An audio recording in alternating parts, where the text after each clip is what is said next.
உலகெலாம் உணர்ந்த ஓதற்கரியவன் நிலவுலாவிய நீர்மலிவேணியன் அழகில் சோதியன் அம்பலத்தாடுவான் மலசிலம்படி வாழ்த்தி வணங்குவோம்.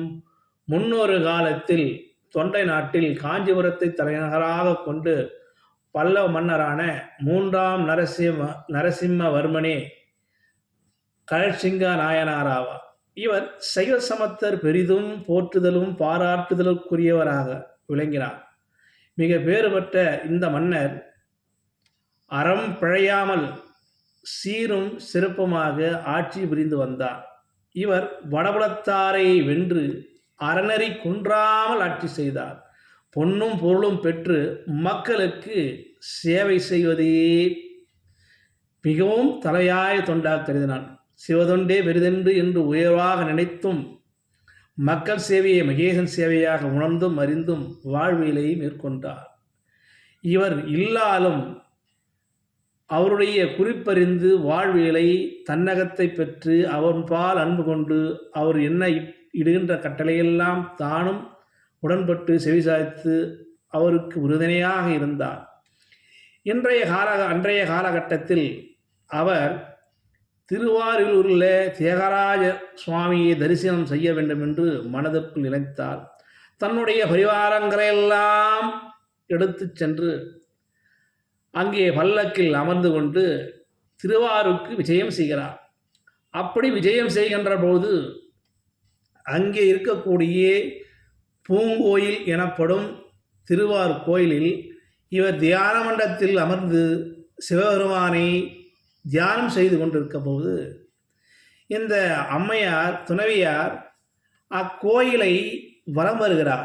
அந்த எழில்மிகு அந்த கோயிலின் கற்சிலைகளையும் அந்த அங்கே இருக்கக்கூடிய எழில் கொண்ட அந்த சிலையின் அமைப்பையும் தன்பால் உணர்ந்து அறியாமல் மனதில் லயத்து பார்வையிட்டு கொண்டே வருகிறார்.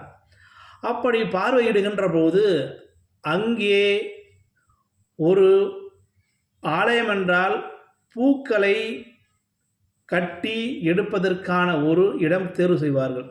பூக்களை கட்டி இறைவனுக்கு சமர்ப்பிப்பதற்காக அங்கே ஒரு புனிதமான இடத்தை தேர்வு செய்து அனைவரும் அந்த பூக்களை கட்டி கொண்டிருக்கின்ற போது அங்கே ஒரு நாயனாரும் அந்த இறை சேவையை பெரிதாக நினைத்து உளமாற மகிழ்ந்து செய்யக்கூடியவர்தான் செருந்துணை நாயனார்.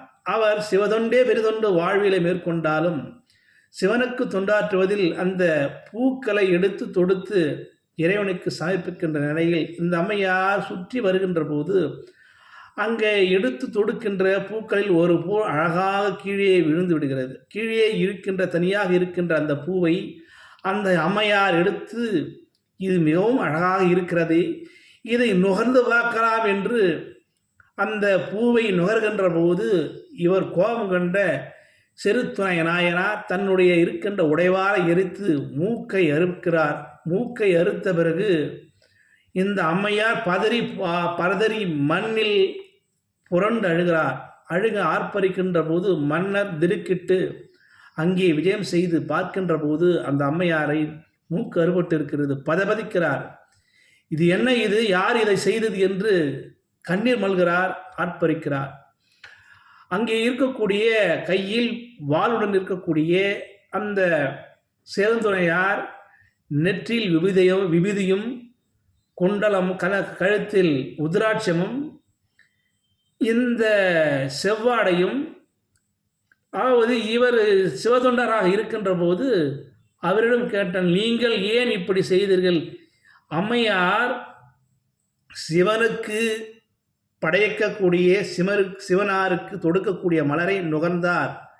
நுகர்ந்த மலர் எப்படி சிவபெருமானுக்கு உகந்ததாக இருக்கும்? அதனால் அறநெறி தழைத்து பக்தியை நம்மால் கொச்சைப்படுத்தியதால் நான் மூக்கை வெட்டினேன் என்று சொல்லுகின்ற போது முதலில் மூக்கை வெட்டுவதை விட அந்த புஷ்பத்தை கையில் தொடுத்தார் அல்லவா இந்த மகாராணி, என்னுடைய மனைவி கையை வெட்டுகிறேன் என்று உடைவாளை உருவி கையை வெட்டுகின்ற போது பதறி போய் ஆர்ப்பரிப்பார், அழிவார். தன்னுடைய தவறை உணர்ந்து கண் கலங்குவார். அந்த அம்மையார் சிவபெருமான் பாத கமலங்களை விழுது புரளுவார்.